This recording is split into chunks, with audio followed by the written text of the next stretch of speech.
every single cycle I'm doing the best that I can, and that's all I can do, right? I can't do any more than my best. And so I shouldn't be stressed about the rest of it.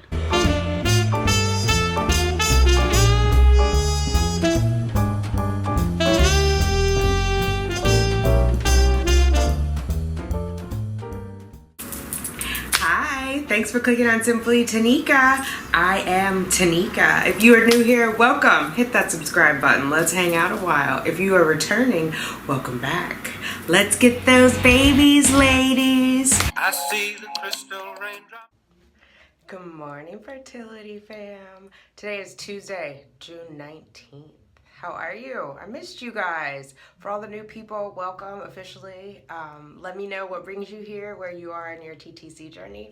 If you're just starting out, if you're planning, let me know down below. I hope you guys are well. As always, I've missed you. It's Tuesday.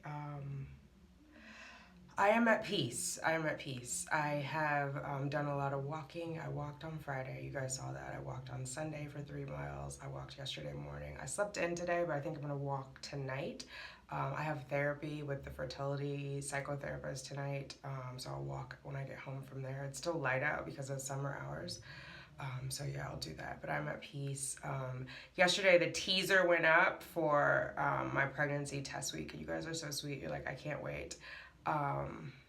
Yeah, by now you've seen the end of it by the time you see this, and so you know I got my negative, but the amount of you guys that are rooting for me just warms my heart, and it makes it all easier. And I know it's on delay, so it gets a little frustrating, but trust me, I do need the time to process it all. And so now I can have fun with it and like send out the teaser because I know what's happened. In the moment, I was devastated. Like I said, I cried that whole weekend. So I appreciate your patience with me. I appreciate your support. And yeah, I missed you guys. Let me know what you've been up to. Let me get out of here. I'll talk to you guys in a bit.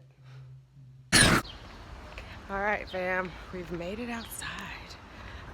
I wanted to talk about where I am with this cycle because I was editing last night. I don't know if I did a good job of explaining it. So, and if you're new, it's a good recap. I went in for the IVF meeting last Tuesday, and at that time, I decided to do another IUI. There's still more prep work that has to be done for IVF. Like she wants a sonohistogram, and I have to be a month off no meds. And she stressed again that there is no increase in chance of pregnancy for IVF. So I want to talk to a nephrologist that's a kidney doctor because I only have one kidney. I gave one to my sister in 2006. And what are the implications of the IVF medications? Because I've been seeing the other ladies posting all these medicines and I'm like, all that is going into the body? So is that a stress that I want to put on my body with no guarantee of a baby and no increased chance of a baby?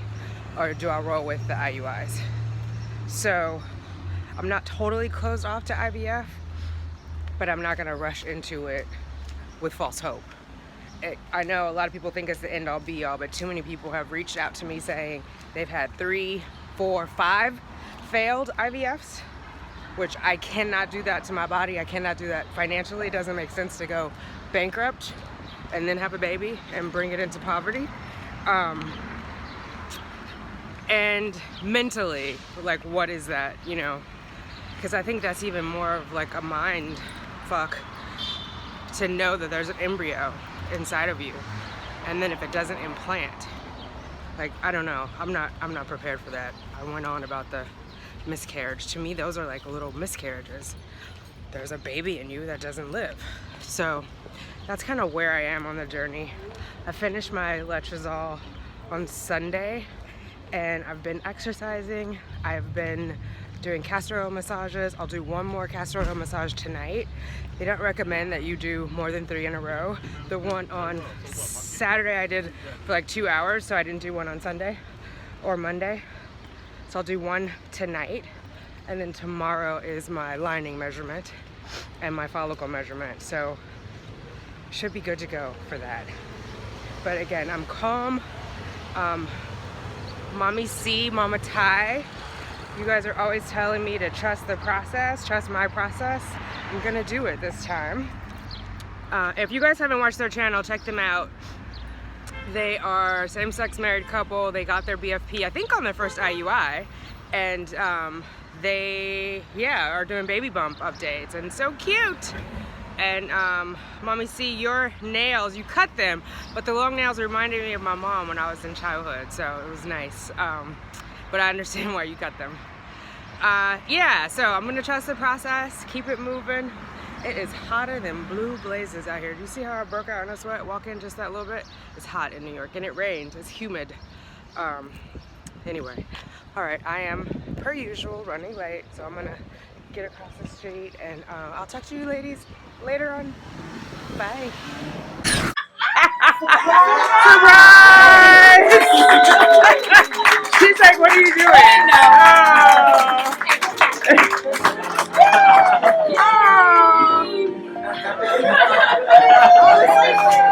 Where is everyone on 12? Oh my god. Get your cake. Thank you all so much. Oh, and there's okay. Thank you all so much. It's so nice working with all of you guys. I really love working with all of you every day. Oh my god. Are you like in a trance? She's like, what's going on? Yeah. We were all like, she knows. No, I said she doesn't. I was like, what's his budget? She goes, what are you doing? And I'm like, why is Jen leaving papers on her desk? It says for today's 1 p.m. meeting. Yeah, and I'm like, that's so strange. Oh my god, thank you so much. Thank you. Can you put on the tutu? I want to see that on too. No, it's on the chair. I want her to wear it. Okay, alright. Never mind. So what is music? What happened? I just have a lot going on. We're talking. She's got your playlist. See behind you? See my wall? Oh my god. Got a little board over there by Greg. Hey fam, so it is a bridal shower for Anissa over there today, and you guys remember Mary Ellen? She was bull riding with me, and there's Heather. So yeah, it's bridal shower day today, and there's MB. Oh, she's turning around. I told you about that one. She's off doing something else, but anyway, there you go. Hey fam, I made it home. Therapy was interesting. I went to therapy, and we talked about a couple of things. One, my relationships, specifically my relationships with men. I have some homework to do, but I definitely, I've definitely sought out short-term, non-committed relationships. Haven't had any really serious relationships, or maybe I've had like 3 relatively serious relationships, but they were all sort of tainted when I went in, if you will. I tend to date people that don't have to make commitments. So they're either unavailable emotionally or physically, like meaning they have another partner, or just other stuff has been going on with them. And so I stopped doing that in 14, like I came to that realization, but I haven't sought out anything since then. So that gave me something to think about, and also like just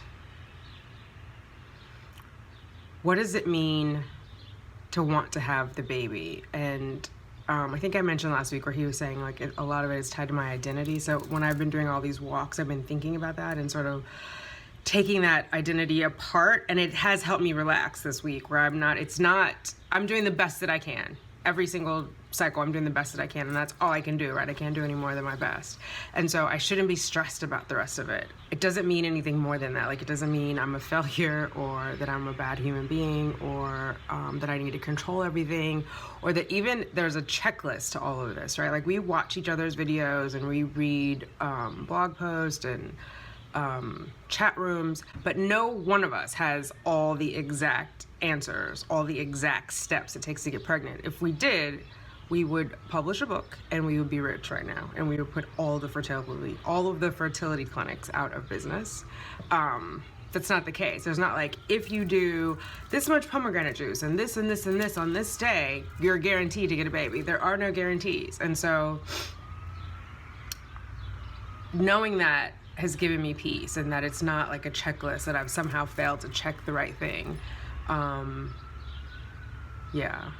But he did say something to me that was kind of profound, in that deciding to have a baby at 47, I'm again making a commitment to another child. Like, obviously Cheyenne was the first one, but that means I may or may not have time for a committed partnership with someone, right? Because I will have, like, the next, into my 60s, I'm going to be taking care of a child. So I thought that was interesting. I mean, it's very true. I've never been afraid of it. I'm not looking for a partner in that sense. I haven't been. I don't want to say I'm not open to it, but I think I talked about this in one of the pregnancy test videos about, like, my issues with my dad.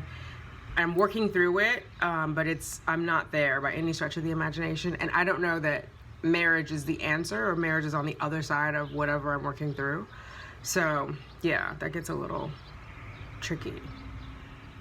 But I believe I do want to have, like, a long-term committed relationship. I'm interested in exploring that and what that means and what that looks like. Yeah, I'm interested in exploring it. I don't know that I'm interested in having it. Like, I may get in it and say, this is not for me. I haven't had one of those, right? I haven't had a relationship where the guy came to me unencumbered, not married, no kids on the way, no whatever happening, and then had this relationship with them. Everyone has come into relationship with me with baggage. And I kind of wanted that, because then they couldn't ask a commitment of me, right? I always had that kind of shield of, like, oh no, you have a wife, or you're getting divorced, or you just got divorced, or you have this girl pregnant. So I always had that buffer. And so what would it be like to just be unencumbered? So that I kind of want to explore. So this, I like this therapist. Like, he's on point. He's got me thinking, which I like. And he is not asking me about my daughter's schedule and synonyms. So yeah, it's nice. I still see the other therapist, but I was thinking about it on the way home. Maybe I'll just downsize to one. Originally, the idea was that he would help me with fertility, but his point was there are issues that I'm dealing with that are making fertility treatments stressful. That fertility treatments in and of themselves are not stressful. Otherwise, everybody going through them would have this level of stress, and they don't. So there are other things that I have to address and resolve. So yeah, I gotta get all my ducks in a row, and I think that will help me relax into the rest of my TTC journey. Like, I already feel more relaxed, just the stuff that he gave me to think about last week and taking the long walks. I'm gonna take another walk tonight. So the walks are twofold. They're working on lowering my BMI and just overall health and my mental well-being as well. So yeah, I'm gonna do that. Then I wanna come home, I wanna do a castor oil pack. I said that this morning.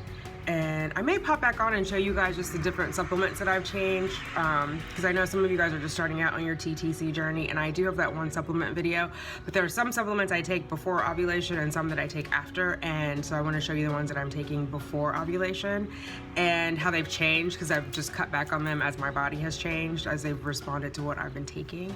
And yeah, then I'll do the castor oil treatment, which I may or may not film, or it may be a separate video, because I have my scan in the morning, and so I'm going to just do everything that I can and leave the rest to God. All right, ladies, I will talk to you later. Bye.